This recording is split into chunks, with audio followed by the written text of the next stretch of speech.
Jadi anak-anak itu kapan berangkat yang mau ke nasional? Insya Allah berangkat tanggal 17 ini. 17 yang apa? Yang apa yang lari ya? 6 siswa kita yang mengikuti event yang kemarin yang di provinsi, yang dari atletik, ya kan, atletik competition. Jadi ada 4 siswa kita yang estafet, kemudian 2 lompat jauh. Iya, baru nanti ada bola. Iya, terus ini berangkat juga bersamaan tanggal 17 yang mau berangkat ke Solo. Anak kita tergabung di dalam klub U15, 3 orang juga dari sini. Iya, iya. Bola. Kemudian kan refleksi kan ya, refleksi tahun sebelumnya kita kan. Lihat kekuatan-kekuatan yang ada kemarin sehingga bisa sampai seperti pencapaian kita, atau gini, apakah pencapaian kita sudah dianggap memuaskan atau bagaimana? Kalau ditanya saya pribadi, ya puas, tetapi belum sampai pada titik yang sangat memuaskan kan gitu. Iya, iya. Dalam pembelajaran, dalam apa gitu, kira-kira kan yang puas itu di bidang apa gitu, sampai di mana gitu puasnya? Kalau kita kan tetap membina semua di sekolah ini kan kita bina, apakah di prestasi akademik, apakah di prestasi non akademik, termasuklah bidang olahraga, bidang seni, kan seperti itu.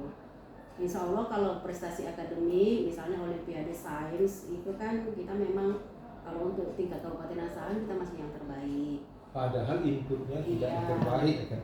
Iya, kan abang tahu juga kalau di sekolah kita ini kan karena pengaruh zonasi itu sangat besar bagi sekolah kita. Kebetulan SMA 4 ini kan zonanya ini sebenarnya kalau saya boleh bilang itu kan berada pada titik-titik yang rawan untuk Kabupaten Asahan. Jadi ini memang salah satu kekuatan dari guru kita itu adalah mereka masih tetap mau untuk tetap berbuat yang terbaik untuk anak-anak. Kemudian bagaimana kita di sekolah ini memang yang kita kuatkan itu adalah karakternya. Karena saya sebagai kepala sekolah tetap menyatakan kepada guru-guru di setiap pertemuan kita, di setiap pembinaan saya kepada guru-guru, insya Allah kalau karakternya itu sudah kita kuatkan, insya Allah prestasi akan ngikut gitu. Jadi kalau saya pribadi seperti itu gitu. Kalau karakter anak ini sudah terbentuk, mudah-mudahan prestasi pun akan muncul sendiri gitu. Dan inilah yang coba kita kuatkan di sekolah kita gitu. Maka apa yang sudah dilaksanakan secara rutin di kegiatan-kegiatan umum, kemudian di dalam proses pembelajaran di kelas, tentunya guru-guru itu membawakan itu sesuai dengan visi kita gitu. Terlihat memang sudah ini ya, sudah bagus ya. Insya Allah kalau boleh kita menilai ya kan Bang, saya sebagai kepala sekolah tentunya menilai guru saya gitu.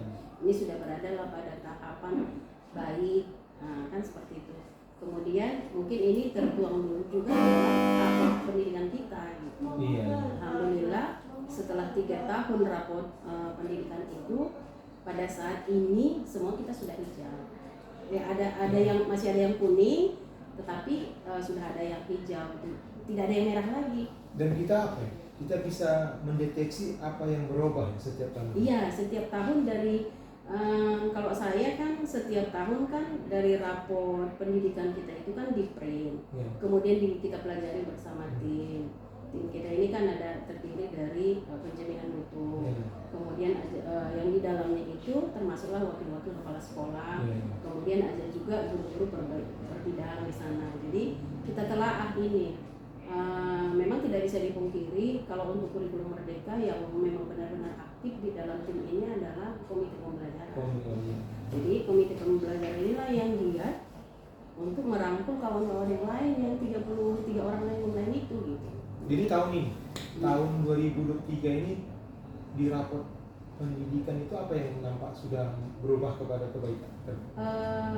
Kita kan selama ini di tahun 2023 Bang, itu komponen-komponen kita masih ada yang merah 2022 kan? 2022 ya. Tetapi di 2023 nggak ada yang merah lagi. Berarti semua yang merah sudah semua yang merah sudah kuning.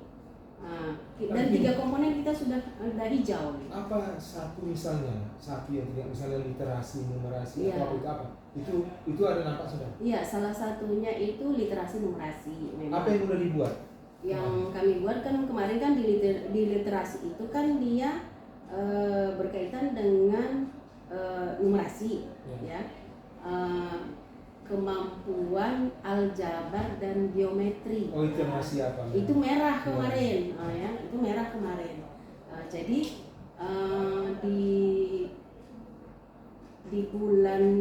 di semester pertama kemarin tahun ajaran 2023-2024 saya kan ketemu dengan, kita bincang-bincang dengan dengan kawan-kawan apa yang harus kita buat untuk meningkatkan literasi numerasi ini gitu. Jadi ada muncul ide dari kawan-kawan dari tim kita ini, sepertinya Bu kita harus lebih mensosialisasikan kepada siswa sebenarnya seperti apa sih literasi numerasi. Kemudian dan harus ujung tombaknya itu kan guru gitu. Kalaupun siswanya nanti mau, kalau gurunya tidak bekerja, tidak menerapkan kan nggak bisa juga Bang. Jadi kami buatlah itu. Yang pertama saya rancang bersama tim, ada sebentuk pelatihan kepada siswa, ya kan, pelatihan kepada siswa. Kita panggil narasumber, kita panggil narasumber untuk menjelaskan seperti ini loh numerasi itu. Bagaimana cara trik-trik dan strategi untuk menyelesaikan. Kemudian kepada guru-guru juga seperti itu. Di luar daripada pembelajaran terhadap siswa juga ada pelatihan kepada guru-guru gitu. Bagaimana penerapan literasi numerasi itu ke kelas gitu, dalam proses pembelajaran gitu. Jadi bukan hanya terpaku kepada pelajaran matematika atau IPA aja gitu. Berarti dua ya? Iya. Untuk siswa dilatih, guru juga dilatih. Iya. Untuk siswa dilatih, untuk guru juga dilatih. Dan memang kalau saya lihat dari proses pembelajaran yang saya lihat di lapangan, saya kan setiap hari keliling nih Bang. Memang saya tidak masuk ke dalam kelas guru-guru itu, tetapi kan saya setiap hari keliling. Itu biasanya setiap pagi setengah 8 saya keliling melihat bagaimana sih sebenarnya apa yang dilakukan guru di dalam kelas. Jadi memang kalau saya lihat kan terbentuknya kelompok-kelompok diskusi ini, saya lihat mereka membuat pembelajaran ini, proses pembelajaran ini kan di kelas ada yang mengukur, ada yang membuat tabel, ya seperti itu kan. Berarti sudah diterapkan nih, saya bilang.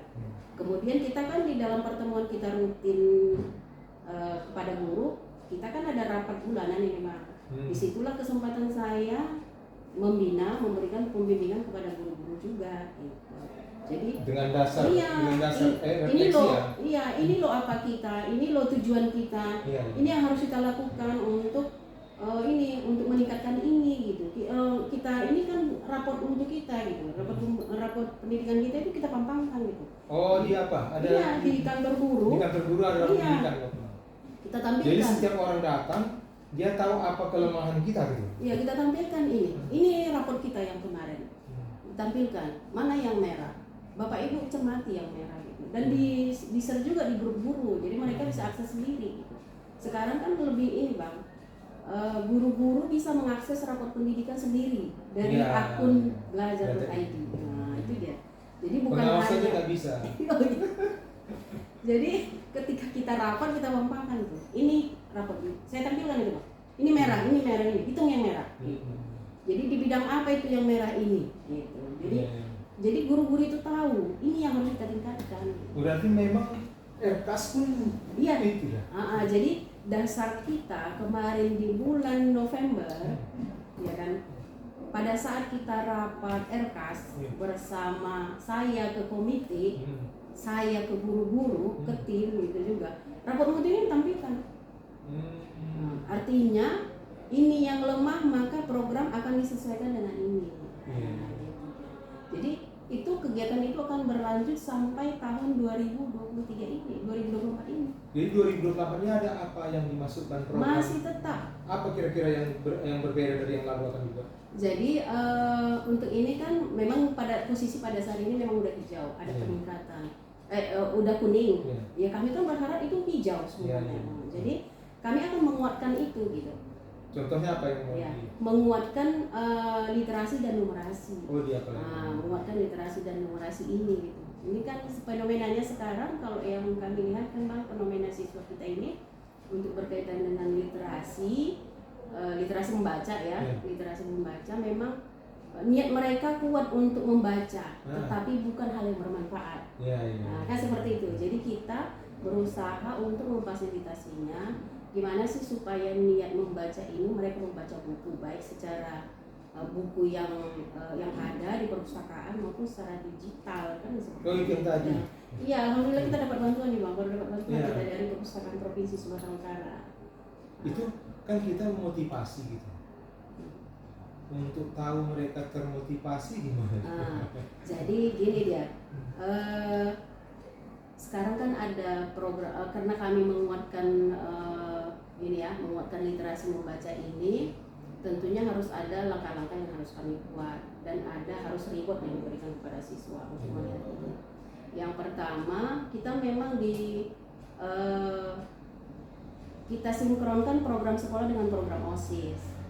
Iya, kita manfaatkan nih OSIS memang. Jadi kan setiap kali ada perlombaan itu harus masuk literasi.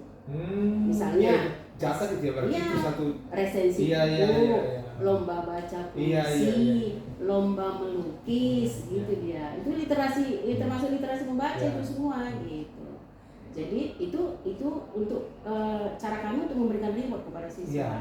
Kemudian kalau dalam proses pembelajaran untuk literasi membaca ini tadi kan memang kita manfaatkan ini, kita punya program itu sekolah mengadakan pojok-pojok baca. Kemudian ada gerobak baca yang bisa didorong. Masih bisa apa kemarin ya? Iya. Bu Erlina. Iya, gerobak baca kita itu Bang. Jadi di mana anak berkumpul, maka didorong gerobak bacanya ke sana. Jadi ada piketnya itu. Setiap istirahat itu ada ini. Terkadang kan anak-anak malas ke perpustakaan. Jadi tempat berkumpul anak-anak dorong ininya. Jadi kita memang buat buku-buku yang menarik di sana. Jadi itulah dia ininya. Apalagi ditambah kita dapat bantuan ini, malah lebih enak anak-anak pegang. Gadget yang mana-mana. Iya, kan ini kan Android ini sudah pegangannya sehari-hari. Jadi dengan adanya bantuan dari dinas provinsi ini, dinas perpustakaan arsip, udah enak kali lah sekarang. 3.000 buku itu Bang. Itu anak-anak tahu tuh akan ada lomba-lomba yang berkaitan dengan itu. Iya, itu kan disosialisasi oleh OSIS ketika OSIS terpilih, dan itu merupakan satu kampanye dia itu. Kampanye calon ketua ya? Kampanye calon ketua. Ini loh program kami gitu. Jadi ketika mereka menang, maka OSIS bekerja sama dengan sekolah dan mereka biasa audiens dengan kepala sekolah. Ini program kami, program OSIS Bu. Kira-kira mana yang sinkron dengan program sekolah kan gitu. Bahkan program mereka, program sekolah itu disinkronkan gitu. Jadi sinkron dia, kita pun memfasilitasi kegiatan itu. Udah berarti udah jelas ya. Semua udah berdasarkan rapor pendidikan dan penyelesaian itu dikawal dari semua sisi. Diinikan terus Bang. Jadi kan memang kita berdayakan OSIS ini kan organisasi yang harus aktif di sekolah. Dan ada paten pula sekali ini kan. Kita udah berapa tahun ini paten OSIS kita ini. Ini kan tahun yang lalu tuh. Tahun ini. Ini baru ya? Ini baru ini. Yang kemarin itu yang mantap juga. Iya. Tapi ini pun yang baru dilantik bulan yang lalu pun udah jalan literasinya itu Bang, lomba literasinya itu di bulan 12 yang lalu. Mereka udah jalankan itu gitu.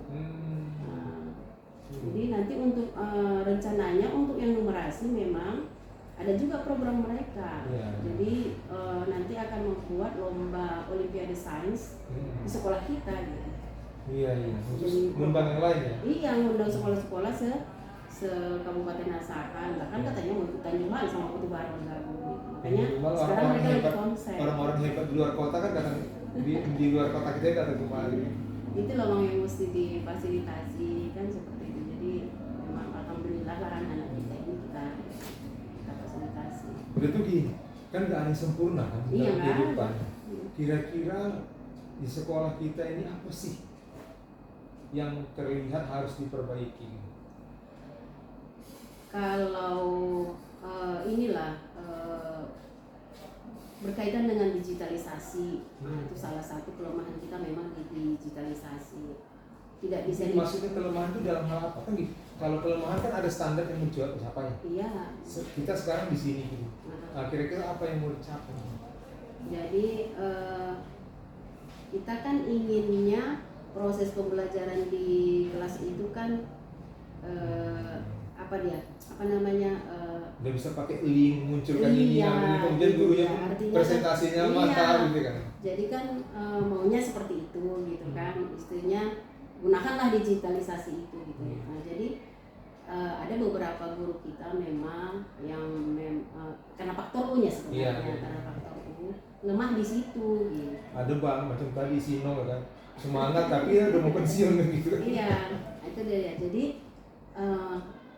yang nggak bisa kita pungkiri, tetapi mereka masih tetap berbuat. Itulah perlunya pendampingan sebenarnya, mana yang guru yang paham, apalagi ini semua inilah contohnya Ekin kerja ini harus ini di PMM kan gitu kan Bang. Jadi mau tidak mau, suka tidak suka kan harus dikerjakan. Makanya saya tetap memfasilitasi, kayak kemarin kita buat pertemuan, kemudian di Kombel juga itu kita ini kan, di grup kita tetap disampaikan kepada guru-guru belajar gitu. Iya, memang nggak bisa dipungkiri faktor U itu tadi yang membuat apa gitu. Ya saya sebagai kepala sekolah tentunya kan nggak bisa lepas tangan juga. Iya kan, kalau saya kan idealnya kan harus tetap menggenjot ya, memberikan motivasi kepada guru-guru kan seperti itu. Masalah hasilnya di lapangan sempurna atau tidak sempurna, biarlah proses yang menilai kan seperti itu. Nggak ada hal lain yang harus ditingkatkan. Tentang disiplin guru udah mana? Disiplin, insya Allah udah ini. Guru olahraga yang kemarin udah udah lumayan, saya kasih pembinaan kan gitu, dikasih pembinaan kemarin pembinaan. Mungkin sarana prasarana loh kayak. Enggak, dia itu apa masalahnya di guru olahraga? Kira-kira yang dilihat? Guru olahraga terlambat. Ya masalah penyebabnya kira-kira apa kira-kira? Kita yang deteksi. Iya, masalah keluarga lah. Oke, masalah keluarga. Dia sama saya udah terbuka, ya kan. Kita paham. Kita coba cari solusi gimana. Jadi nggak kepala sampai ke pengawas saya bawa. Karena gini, waktu itu dengar masa ada kurang disiplin gitu, tapi nampaknya nggak ada masalah sampai saya ini, berarti udah selesai tanpa perlu dipanggil pengawas. Iya, kalau saya kan Bang istilahnya kan berproses dia. Saya panggil pertama belum pakai surat panggilan kan seperti itu. Istilahnya bawa dia kemari berhadapan, kita tanya permasalahannya apa, mana solusi, terus dibuatnya lagi. Yang ketiga lah, 2 kali saya panggilan di sini berhadapan dengan saya secara resmi kan gitu kan. Yang ketiga barulah surat panggilan secara resmi gitu. Kalau sudah panggilan secara resmi, tentunya saya harus mengagendakan kan. Dibuat panggilan secara resmi, dibuat agendanya, diisi di buku agenda kan seperti itu. Jadi kalau dia misalnya berbuat lagi, barulah keluar surat peringatan sana. Itulah prosedur yang saya buat. Apa pengelolaan pembelajaran guru pun kira-kira sudah standar, sudah apakah ada mau ditingkatkan? Kita udah 3 tahun jadi sekolah penggerak. Kalaupun ada yang kurang di sana sini, dengan terjadinya perubahan-perubahan, guru masih tetap belajar. MGMP dan Kombel itulah Pak ini. Ini kan sekarang kan banyak pelatihan secara daring. Makanya saya aja pun ikut daring setiap malam ini. Satu pelatihan itu sampai 4 malam. Makanya selalu saya contohkan saya aja Bapak Ibu kepala sekolah, setiap malam saya masih tetap daring, mengikuti daring itu, pelatihan daring itu gitu. Jadi Bapak Ibu ya silahkan aja ikut. Kemudian manfaatkan PMM, harus tetap belajar PMM. Makanya abang tadi datang, abang bilang kan nggak ada saya. Di dalam lagi ngapain PMM, lagi ngerjakan PMM. Punya tutupan tadi 3 kali lewat, berarti nggak nampak, berarti ini ada kegiatan gitu. Lagi ngerjakan PMM itu, ada rekomendasi untuk saya khusus, ada Bang di situ. Kan kepala sekolah. Di PMM itu memang sekarang sudah enak lah kita. Ada rekomendasi khusus sama kita. Berbeda dengan rekomendasi pada yang lain gitu. Karena saya tanya juga, rekomendasi sama kakak ini loh deh. rekomendasimu apa? Kami nggak ada rekomendasi itu kan. Oh, berarti rekomendasi untuk kepala sekolah gitu. Ada, jadi berdasarkan itu juga lah buat itu tadi Bang, ternyata sejalan dengan rapor pendidikan gitu. Buktinya rekomendasi sama saya yang harus saya ini ke PMM itu tentang literasi numerasi. Oh, berarti memang connect. Iya, connect dia. Dan begitu kita masuk dengan nama kita, iya, langsung dapat data kita ini siapa, iya, langsung kepala dia sekolah lihat, gitu. iya, Dia langsung direkomendasikan literasi numerasi. Iya, iya. Oh, jadi makanya kan ya udah dipelajari gitu. Iya, iya. Makanya saya pelajarin ini, saya lagi pelajarin itu tadi yang gitu. Oke, Bapak Ibu pengawas, saya bersama Kepala SMA Negeri 4 Kisaran ya, sedang melakukan identifikasi tentang kesadaran dan kapasitas perubahan dari kepala sekolah sebelum saya menentukan pendampingan seperti apa yang harus saya lakukan untuk kepala sekolah. Oke, terima kasih. Tolong Bapak Ibu bantu saya kira-kira posisi Ibu ini untuk kesadarannya di mana dan untuk kapasitasnya di mana, biar saya terbantu untuk menentukan pendampingan berikutnya. Terima kasih. Assalamualaikum warahmatullahi wabarakatuh.